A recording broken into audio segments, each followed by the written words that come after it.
സുമിത്രയ്ക്ക് പനക്കൽ വീട് വാങ്ങി തന്നത് നന്ദനയല്ല ഉദയനാണെന്ന് പ്രതാപവർമ്മ സുമിത്രയോട് പറയുന്നു. നന്ദനയ്ക്ക് സുമിത്രയോട് ഇപ്പോഴും വൈരാഗ്യമുണ്ടെന്നും ഒരു കാരണവശാലും നന്ദനയുടെ പേരിലുള്ള 40 സെന്റ് സ്ഥലം സുമിത്ര വാങ്ങരുതെന്നും പ്രതാപവർമ്മ. ഭാസ്കരക്കുറുപ്പ് കുന്നത്തൂർ കോവിലകത്തെത്തുന്നു.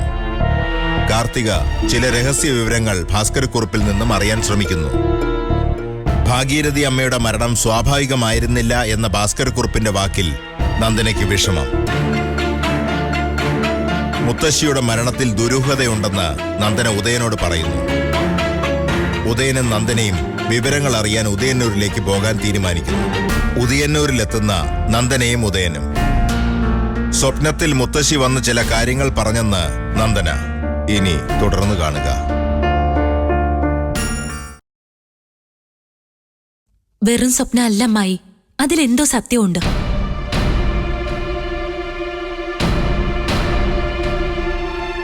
സ്വപ്നത്തിൽ നിന്ന് ഞാൻ ഞെട്ടി ഉണരുമായിരുന്നു.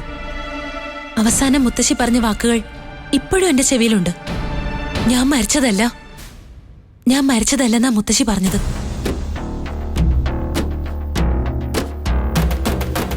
അമ്മ അങ്ങനെ പറഞ്ഞു? എനിക്ക് നല്ല ഓർമ്മയുണ്ട്. അതിൽ പിന്നെ ഇന്നലെ നന്ദന ഉറങ്ങിയിട്ടില്ല. നേരം പുലർന്നിട്ടും ആ സ്വപ്നം അയാളെ ഹോണ്ട് ചെയ്യുന്നുണ്ടായിരുന്നു. എന്നാലും അങ്ങനെ ഒരു സ്വപ്നം കാണാൻ എന്താ കാരണം? ഈ സ്വപ്നങ്ങൾക്കൊക്കെ റിയാലിറ്റിയുമായി ഒരു പരിധിവരെ ബന്ധമുണ്ട്. ഒരു സ്വാഭാവിക മരണമായിരുന്നില്ല തൻ്റേതെന്ന് അമ്മ സ്വപ്നത്തിൽ പറഞ്ഞിട്ടുണ്ടെങ്കിൽ അതിൻ്റെ അർത്ഥം എന്താണ്? നമ്മൾ എന്താ ആ വാക്കുകളിൽ നിന്ന് മനസ്സിലാക്കേണ്ടത്? Anyway, somebody is responsible for this. That I am sure. വലിയേട്ടൻ എന്തൊക്കെയാ പറയുന്നത്? നന്ദന ഒരു സ്വപ്നം കണ്ടോന്ന് വെച്ച് അവസാന കാലത്ത് അമ്മ നോക്കി എന്നെ തന്നെ എല്ലാരും സംശയിക്കുക. ഇതാണോ അതിനുള്ള പ്രതിഫലം? എന്താ രഘുവേട്ട ഇത്? ഇങ്ങനെ മനസാക്ഷി ഇല്ലാതെ ഇവര് വർത്താനം പറയുമ്പോ രഘുവേട്ടൻ എന്താ മിണ്ടാതിരിക്കുന്നത്? അല്ല, പ്രതിഭയെ ആര് സംശയിച്ചു? വെറുതെ നോൺസെൻസ് പറയാതെ. സംശയിച്ചു. എനിക്കറിയാം. മതിയായി, എല്ലാം എനിക്ക് മതിയായി. ഞാൻ എങ്ങോട്ടെങ്കിലും പോവാ. പ്രതിഭേ, എന്തേത്? നീ വാ, ഞാൻ പറയട്ടെ, നീ വാ. പെട്ടെന്ന് ഇമോഷണലായതാ. നാച്ചുറലാണത്.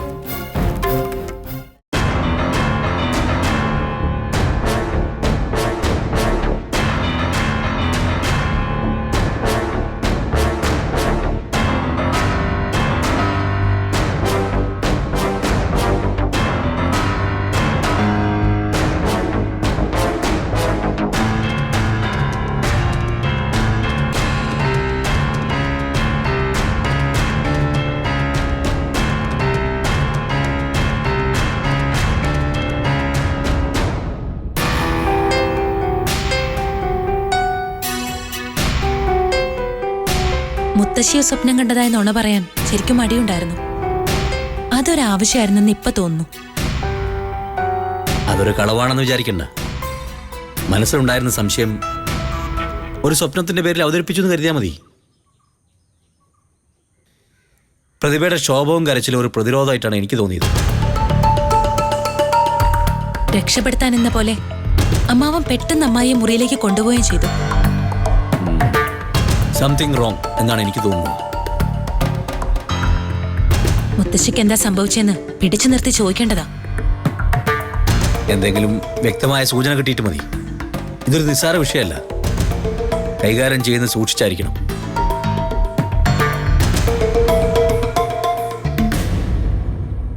ബാംഗ്ലൂരിൽ നിന്ന് അമ്മ കൂടി ഒന്ന് വന്നോട്ടെ. ഉദയന്നൂർ ചെന്ന് ചോദിക്കുന്നുണ്ട്. ഞാൻ മുഖത്ത് നോക്കി ചോദിക്കുന്നുണ്ട്. ചിലരുടെ ജീവിതം അതോടെ മാറി മറിയും.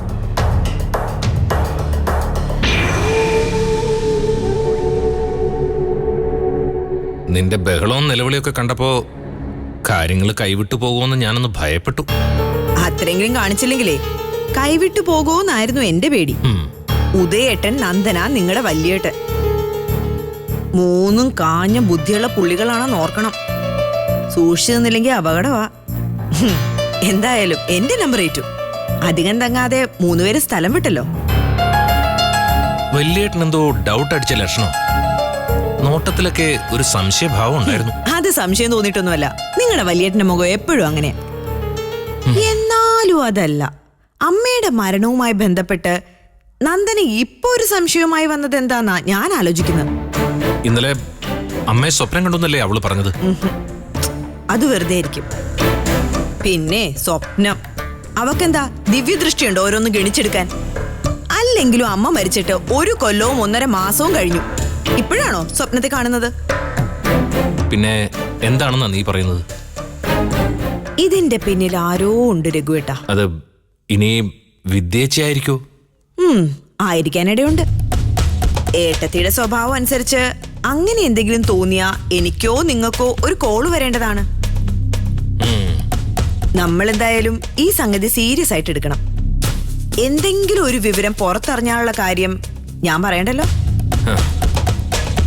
എന്നാലും ആരായിരിക്കും ഇങ്ങനൊരു സംശയം ഇപ്പൊ തോണ്ടി പുറത്തു കൊണ്ടുവന്നത്? നന്ദനമോളെ, മോളെ, നന്ദനമോളെ. ആ, നന്ദനമോളും ഉദയൻ സാറും വന്നിട്ട് എവിടെ എഴുതാതെ? നന്ദന വന്നൂന്ന് ഭാസ്കരേട്ടനോട് ആരാ പറഞ്ഞത്? അതൊക്കെ ഞാൻ അറിഞ്ഞു. നന്ദനമോളെ. കിടന്ന് കൂവണ്ട, അവരൊക്കെ അങ്ങ് തിരിച്ചു പോയി. തിരിച്ചു പോയോ? അതെന്ത് പറ്റി? ഇങ്ങോട്ട് വന്ന ഉടനെ ഒരു തിരിച്ചു പോക്ക്? ഞങ്ങൾ ആവുന്നത് പറഞ്ഞതാ ഇവിടെ നിൽക്കാൻ. ആര് കേൾക്കാനാ? തന്നിഷ്ടക്കാരാണല്ലോ രണ്ടുപേരും. ശോ, ഇവിടെ വരെ വന്നിട്ടൊന്ന് കാണാൻ പറ്റിയില്ലല്ലോ. ഭാസ്കരേട്ടൻ ഈ അടുത്തെങ്ങാനും തൃശ്ശൂർ പോയിരുന്നു. ഗുരുവായൂർ നിർമാല്യം തൊഴാൻ പോകുമെന്ന് ഞാനിവിടെ പറഞ്ഞതാണല്ലോ, മറന്നുപോയോ? അക്കൂട്ടത്തിൽ നന്ദനയുടെ വീട്ടിൽ കയറിയോ? തൃശ്ശൂർ വഴിയാണല്ലോ ഗുരുവായൂർ പോകുന്നത്. അപ്പോ നന്ദനമോടെ കോവിലകത്തൊന്ന് കേറാതിരിക്കുന്ന മോശമല്ലേ? ശരിയാ. എന്താ പ്രതിഭ പ്രശ്നം? നന്ദനയുടെയും ഉദയേട്ടന്റെയും അടുത്ത് എന്തായിരുന്നു സംസാര വിഷയം? ഇതൊരുമാതിരി പോലീസ് മുറയിലുള്ള ചോദ്യം ചെയ്യൽ പോലെയാണല്ലോ.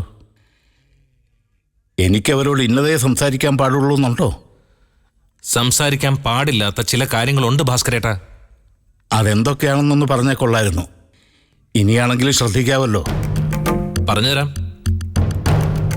ഭാസ്കരേട്ടൻ അടുത്തെങ്ങാനും എന്തെങ്കിലും സ്വപ്നം കണ്ടോ? എനിക്ക് സ്വപ്നം കാണുന്ന പ്രായമൊക്കെ കഴിഞ്ഞു പോയില്ലേ പ്രതിഭേ?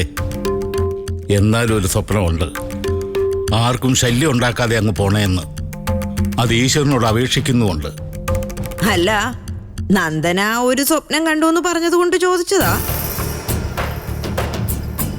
ഭാസ്കരേട്ടൻ ഒന്നിങ്ങ് വന്നേ, ഒരു കാര്യം ചോദിച്ചോട്ടെ.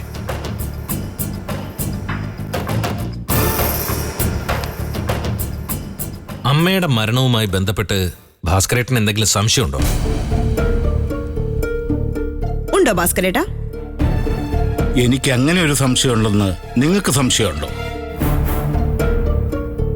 ആവശ്യമില്ലാത്ത അപവാദങ്ങൾ പറഞ്ഞു പരത്തരുത്. ഈ കോലത്ത് ഇത്രയും നാള് കാര്യസ്ഥനായിട്ട് നിന്നിട്ട് ഓരോ സംശയം കൊണ്ട് ഇറങ്ങിയേക്കരുത്. അമ്മയുടെ മരണം സ്വാഭാവികമാണോ അല്ലയോ എന്ന് ഭാസ്കരേട്ടനാണോ തീരുമാനിക്കുന്നത്? വയസ്സാവുമ്പോ ഓരോരോ ഹാലൂസിനേഷൻസ് തോന്നും രഘുവേട്ടാ, അതിന്റെയാ. അതെ, അങ്ങനെയുള്ളവര് അടങ്ങി ഒതുങ്ങി ഒരു ഭാഗത്തിരിക്കേ വേണ്ടത്, അല്ലാതെ ഗോസിപ്പിംഗ് കൊണ്ട് നാട് നിരങ്ങാൻ പോകരുത്. പ്രായമായ കിളവന്മാരെല്ലാം ഇങ്ങനെ തുടങ്ങിയ നാട്ടിലാർക്കും സമാധാനം ഉണ്ടാവില്ലല്ലോ. പോട്ടെ രഘുവേട്ടാ, ഭാസ്കരേട്ടനൊരു അബദ്ധം പറ്റി. ഇനി അങ്ങനെ ഉണ്ടാവില്ല അല്ലേ? അബദ്ധം പറ്റിയത് ആർക്കാന്നാ ഞാൻ ആലോചിക്കുന്നത്. രഘുനാഥൻ പറഞ്ഞു ഞാൻ ന്യൂസും കൊണ്ട് നാട് നിരങ്ങുകയെന്ന്. മനസ്സിനകത്തൊരു വല്ലായ്മ കിടന്ന് മുട്ടിത്തിരിഞ്ഞപ്പോ അക്കാര്യം നന്ദനമോളോട് പറഞ്ഞു. മോള് മാത്രമേ അത് കേട്ടുള്ളൂ.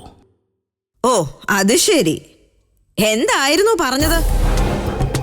അത് നന്ദനമോള് പറഞ്ഞറിഞ്ഞതല്ലേ, വീണ്ടും ചോദിക്കുന്ന എന്തിനാ? ഭാസ്കരേട്ടൻ എന്തിനാ ഈ ദേഷ്യമൊക്കെ? രഘുനാഥനും പ്രതിഭയ്ക്കും എന്താ ഇത്ര വെപ്രാളം? തറവാടിന് മാനക്കേടുണ്ടാക്കുന്ന കാര്യങ്ങൾ കേട്ടാലേ ടെൻഷൻ ഉണ്ടാവും. അതാ ഇപ്പൊ കുഴപ്പം.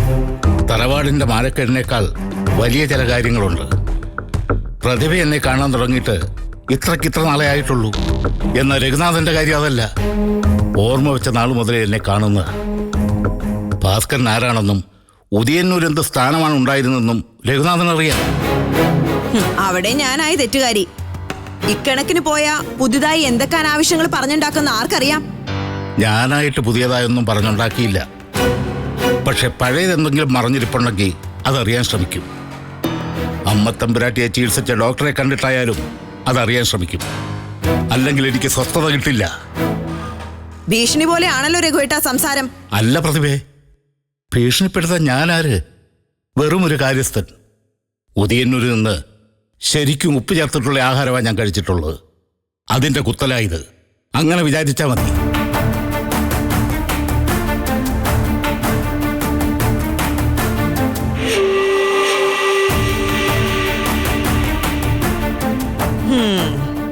ഈ കിളവൻ മിക്കവാറും നമുക്ക് പണിയുണ്ടാക്കും.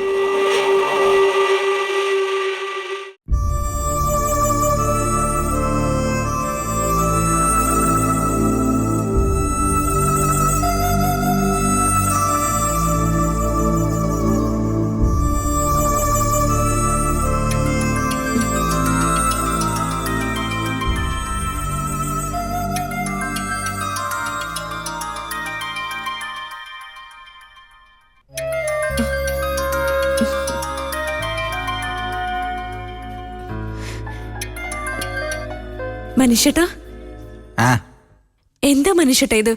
ഞാൻ വിളിക്കുമ്പോഴെല്ലാം ഫോൺ ഓഫാക്കി വെച്ചിരിക്കുന്ന എന്തിനാ? എന്തിനാ നീ എപ്പോഴും ഇങ്ങോട്ട് വിളിക്കണേ? ആവശ്യമുള്ളപ്പോ ഞാൻ അങ്ങോട്ട് വിളിച്ചോളാം. ചേട്ടൻ എവിടെയാണെന്നൊന്ന് പറ.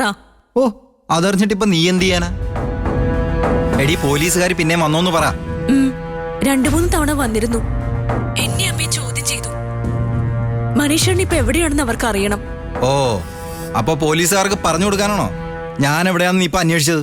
മനീഷേട്ടാ, ആ പിന്നെ ആ ചന്ദ്രൻപിള്ള എങ്ങാനും വരികയാണെങ്കിൽ പറഞ്ഞേക്ക്, അയാൾക്ക് ഞാൻ വെച്ചിട്ടുണ്ടെന്ന്. ആ കഷണ്ടി തലയും കൊണ്ടേ അയാൾ അധികകാലം വിലസാനൊന്നും പോകുന്നില്ല. ദൈവത്തെ ഓർത്ത് ഇനിയും പ്രശ്നമൊന്നും ഉണ്ടാക്കല്ലേ മനീഷേട്ടാ. എന്നും അങ്ങനെ ഒളിച്ചു കഴിഞ്ഞാൽ എങ്ങനെയാ? നമുക്ക് ജീവിക്കണ്ടേ? പിന്നെ നിന്നെ കെട്ടിയതോടുകൂടി എനിക്ക് ആ പ്രതീക്ഷയൊക്കെ പോയി. നിന്റെ അമ്മയെ വിളിച്ചേ സ്റ്റേഷനിൽ പോയി എസ് ഐ ഒന്ന് കാണാൻ പറ. കാര്യമായിട്ട് എന്തെങ്കിലും കൊടുത്താലേ അയാൾ ഒതുങ്ങും. അല്ലാതെ എനിക്ക് നാട്ടിലേക്ക് വരാൻ പറ്റുമെന്ന് തോന്നുന്നില്ല. അമ്മയോട് ഞാനിതെങ്ങനെയാ പറയുന്നേ?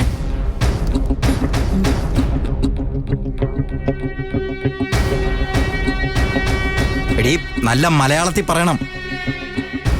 പോലീസുകാർക്ക് കൈക്കൂലി കൊടുത്തേ എന്റെ കാര്യത്തിലൊരു തീരുമാനം ഉണ്ടാക്കാൻ. നിന്റെ അമ്മ വലിയ ചിട്ടി കമ്പനിക്കാരിയല്ലേ, അവരോട് പറ. അല്ലെങ്കിൽ നിന്റെ അമ്മായിയമ്മയെ പിടികൂടും. നീ ഇപ്പൊ പുള്ളിക്കാരുടെ വിശ്വസ്തയാ മരുമോളല്ലേ. നന്ദനയോട് പൈസ വാങ്ങിച്ചിട്ട് എന്റെ കാര്യത്തിലൊരു തീരുമാനം ഉണ്ടാക്കാൻ പറ. ആ, ഞാനങ്ങോട്ട് വരണമെങ്കിൽ മതി. നാണം ഉണ്ടോ നിനക്കത് പറയാൻ?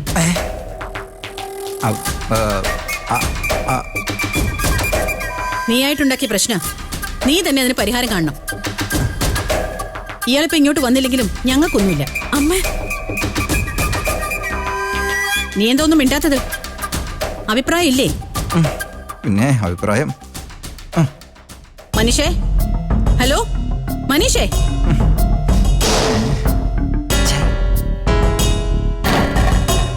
ഫോൺ കട്ട് ചെയ്തു. അങ്ങനെ അവനെ ആളാവണ്ട. സ്വിച്ച് ഓഫ് ആക്കി വെക്ക്. ശരിക്കൊന്ന് സംസാരിച്ചു കൂടിയില്ല അമ്മേ. എന്താ ഇത്ര സംസാരിക്കാൻ? കുറെ നാളായിട്ട് സംസാരിക്കുന്നുണ്ടല്ലോ. എത്ര നാളാമ്മ ഇങ്ങനെ പോകുന്നേ? അതെ, അവൻ ആലോചിക്കേണ്ട കാര്യ. നന്ദനയോട് കാശ് വാങ്ങി പ്രശ്നം പരിഹരിക്കാൻ എന്ത് എളുപ്പാ. നാണില്ലാത്തവൻ. ഞാൻ വീട്ടിൽ പോയി അമ്മയോട് സംസാരിക്കട്ടെ. പോലീസുകാർക്ക് കൈക്കൂലി കൊടുത്തിട്ടായാലും വേണ്ടില്ല, മനുഷ്യനെ രക്ഷപ്പെടുത്തണം. അങ്ങനെ നിന്റെ അമ്മയുടെ ഔദാര്യം കൊണ്ട് അവൻ രക്ഷപ്പെട്ട് ഇങ്ങോട്ട് വരണ്ട. രണ്ടുപേർക്കും കൂടി കോളനി പോയി താമസിക്കാന്ന് വിചാരിക്കട്ടെ. രക്ഷപ്പെടാൻ വേറെന്താ വഴിയെന്ന് അവൻ തന്നെ കണ്ടുപിടിക്കട്ടെ. ഓരോന്ന് ഒപ്പിച്ചു വെക്കുമ്പോ ആലോചിക്കണായിരുന്നു ഇതൊക്കെ. മാറങ്ങോട്ട്.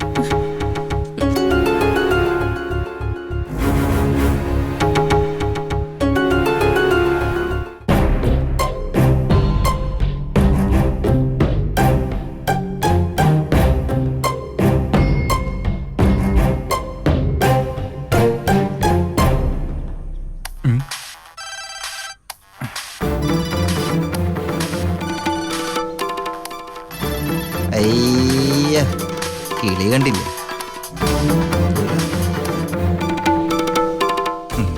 മനീഷേട്ടാ, മനീഷേട്ടൻ ചത്തു. വെച്ചിട്ട് പൊടി.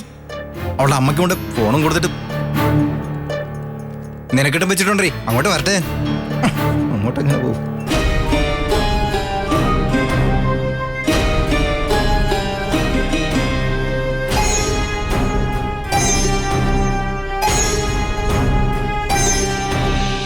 സത്യം പറ പ്രതിഭേ, എന്തെങ്കിലും വാസ്തവമുണ്ടോ ഞാൻ ഈ കേട്ട കാര്യത്തിൽ? ഇല്ല ചേട്ടാ, ദൈവത്തിനാണെ ഒരു വാസ്തവവും ഇല്ല. നന്ദന വിദ്യയെ വിളിച്ചറിയിക്കുക, വിദ്യാഭാരതി എന്നെ വിളിച്ച് ചോദിക്കുക, എന്തൊക്കെയാ ഇവിടെ നടക്കണത്? ശ്ശോ. സാധാരണഗതിയിൽ എന്തെങ്കിലും കേട്ടാൽ ഇളകുന്നവളല്ല വിദ്യ. ഇത് പക്ഷെ ഇളകി, നന്ദന ഇളക്കി. സ്വന്തം അമ്മയുടെ മരണത്തിന്റെ വിഷയമല്ലേ, ആരായാലും ഒന്ന് ഇളകും. എന്നാലും ഞാൻ ഒന്നും കൂടി ചോദിക്കുക, സത്യത്തിന്റെ ഒരു ലാഞ്ചനയെങ്കിലും ഇല്ലേ ഈ വിഷയത്തിൽ? ഇല്ല പ്രതാപേട്ട, എന്റെ കൈകൊണ്ട് ഒരു സ്പൂൺ വെള്ളം കുടിച്ചിട്ടാ അമ്മ കണ്ണടച്ചത്. ഞാനും വെള്ളം കൊടുത്തു. നിങ്ങള് വെള്ളം കൊടുത്തു എന്നുള്ളത് വളരെ ശരിയായിരിക്കും. എന്തു വെള്ള തള്ളക്ക് നിങ്ങൾ കൊടുത്തത്? ഗംഗാജലം, നല്ല ശുദ്ധമായ ഗംഗാജലം. വലിയേട്ടൻ പോയപ്പോ കൊണ്ടുവന്ന ഗംഗാജലം ഇരിപ്പുണ്ടായിരുന്നു. ആ പരിശുദ്ധ വെള്ളത്തിന്റെ സാമ്പിൾ എടുക്കാൻ ഇപ്പൊ സ്റ്റോക്ക് ഉണ്ടോ? വളരെ കുറച്ച് സാമ്പിൾ മതി. ഇതെന്താ പ്രതാപേട്ട ഒരുമാതിരി വിശ്വാസമില്ലാത്തതുപോലെ? എന്ന് വെച്ചാൽ ഇവിടെ കേൾക്കുന്ന കാര്യങ്ങളെല്ലാം അത്തരത്തിലുള്ളതല്ലേ? കയ്യും കാലും ഒന്ന് ചലിപ്പിക്കാനാവാതെ അമ്മ മാസങ്ങളോളം കിടന്നു. അന്നേരം ആർക്കും ഒരു കാര്യവും കേൾക്കണ്ടായിരുന്നു. കണ്ണിൽ എണ്ണ ഒഴിച്ച് കാവലിരുന്നത് ഞാനാ. സമയത്തിനുള്ള ആഹാരം, മരുന്ന്, ശരീരം തുടപ്പിക്കല്, അങ്ങനെ എല്ലാം ചെയ്തു. അന്നേരം മോളും ഇല്ലായിരുന്നു, കൊച്ചുമോളും ഇങ്ങോട്ട് കണ്ടില്ല. എന്നിട്ടിപ്പോ ഫീൽ ചെയ്യാതെ പ്രതിഭ, ഫീൽ ചെയ്യാതെ. ഫീൽ ചെയ്യും, അത്രയ്ക്ക് മനപ്രയാസം ഉണ്ട് എനിക്ക്. പ്രതാപേട്ട, എല്ലാം ആ ഭാസ്കരേട്ടന്റെ പണിയാ. കോലോത്തിനോട് നന്ദി കാണിക്കാൻ കണ്ട വഴി.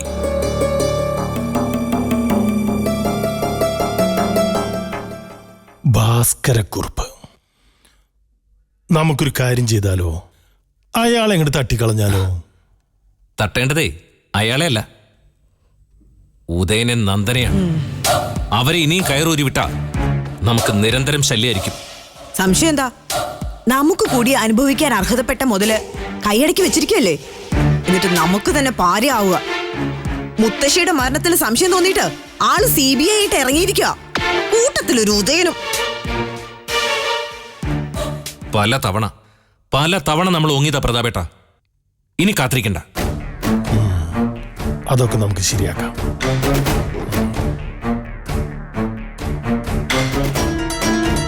പിന്നെ നാട്ടില് നന്ദനയുടെ പേരിലുള്ള ഒരു 40 സെന്റ് സ്ഥലത്തിന്റെ കാര്യത്തില് ഞാനും ചെറിയൊരു മൂവ്മെന്റ് നടത്തിയിട്ടുണ്ട്. അതവള് സുമിത്രയ്ക്ക് കൊടുക്കാനായിരുന്നു പ്ലാൻ ഇട്ടത്. അതിൽ നിന്ന് 1 സെന്റ് പോലും വേണ്ടെന്ന് സുമിത്രനെ കൊണ്ട് ഞാൻ പറയിപ്പിക്കും.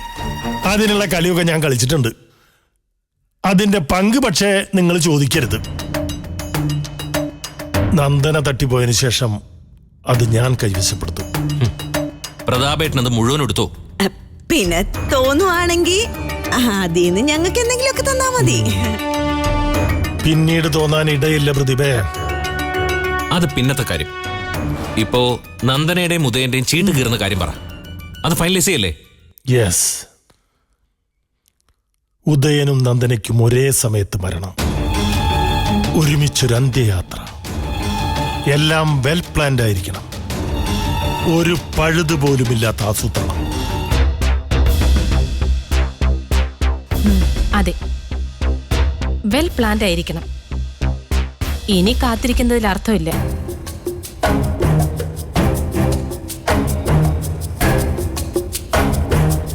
ഉദയേട്ടനെയും നന്ദനെയും തോൽപ്പിച്ചിട്ട് നമുക്ക് എന്തെങ്കിലും നേടാമെന്നുള്ള പ്രതീക്ഷ വെറുതെ. അവസാനം നമ്മൾ തോറ്റു കൊടുക്കേണ്ടി വരും. അതെന്തായാലും വയ്യ.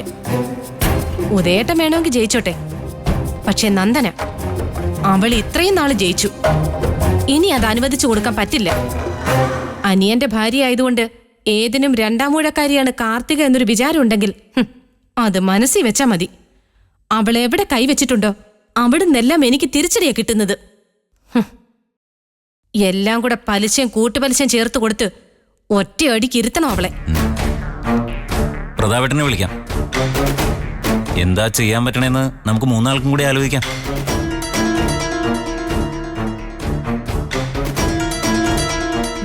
നിക്ക്, വിളിക്കാൻ വരട്ടെ. എന്താ കാർത്തിക്? പ്രതാപേട്ടൻ വേണമെന്ന് നിർബന്ധമാണോ? അതെന്താ?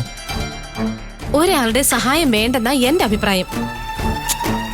കാർത്തിക, ഇത് നിസ്സാര കാര്യമല്ല. കൂടോത്രം ചെയ്യാനോ പാലിൽ സോപ്പോടി ഇട്ട് കലക്കാനോ അല്ല പദ്ധതി ഇടുന്നത്. അറിയാം. രണ്ടുപേരെ വകവരുത്താനുള്ള പരിപാടിയാണ്. കുന്നത്തൂർ കോവിലകത്തെ ഉദയവർമ്മയും ഭാര്യ നന്ദനയും ഈ ലോകം വിട്ടു പോകുന്നു. പറഞ്ഞപ്പോ കഴിഞ്ഞു. ഉറുമ്പിനെ കൊല്ലുന്നത് പോലെ ഈസി അല്ല കാര്യം. നമ്മൾ മാത്രമായിട്ട് എന്ത് ചെയ്യാൻ പറ്റും? നമ്മളൊന്നും ചെയ്യുന്നില്ല, ചെയ്യിക്കുന്നേ ഉള്ളൂ. കൊട്ടേഷൻ പാർട്ടിയെ കൊണ്ട്. അതിന് ആളിനെ കണ്ടെത്തണ്ടേ? യതിയേട്ടനെ കൊണ്ട് അത്രയെങ്കിലും ചെയ്യാൻ വയ്യേ? അതിനാ പ്രതാപേട്ടന്റെ ഹെൽപ്പ് ചോദിക്കാമെന്ന് പറഞ്ഞത്. പിന്നെ ഒരു പ്രതാപേട്ടൻ, അയാളെ കൂട്ടുപിടിക്കുന്നതേ പാമ്പിനെ എടുത്ത് കഴുത്തേർ ചുറ്റുന്നത് പോലെയാവും. ഇപ്പൊ കൂലിത്തല്ലിനേക്കാളും എളുപ്പത്തിലാ ആളുകളെ കൊല്ലാൻ കരാറെടുക്കുന്നത്. നിങ്ങൾക്ക് വയ്യെങ്കിൽ ഞാൻ പോയി ഏതെങ്കിലും വല്ല ടീമിനെ കാണാം. ഞാൻ പോവാം. എന്ന് പോവാന്ന്